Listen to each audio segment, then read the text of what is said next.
ito lang ang news outfit na talagang anti-communist. Wala nang iba, Pastor. Yes, Mayor. Totoo. Walang ibang studio, wala. Walang ibang network na talagang ang passion is really to criticize.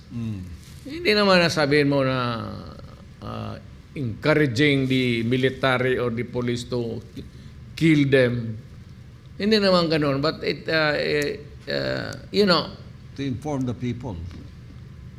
the essence of democracy is the right to dissent. Kung may sabihin ka, then I have the right to agree or disagree with you.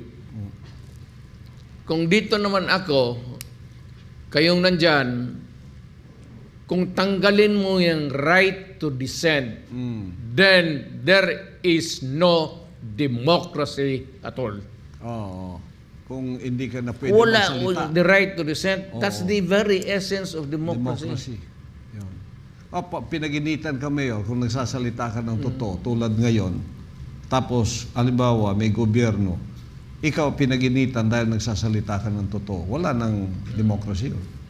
Well, alam mo, Pastor, if whatever happens, there is always the Supreme Court.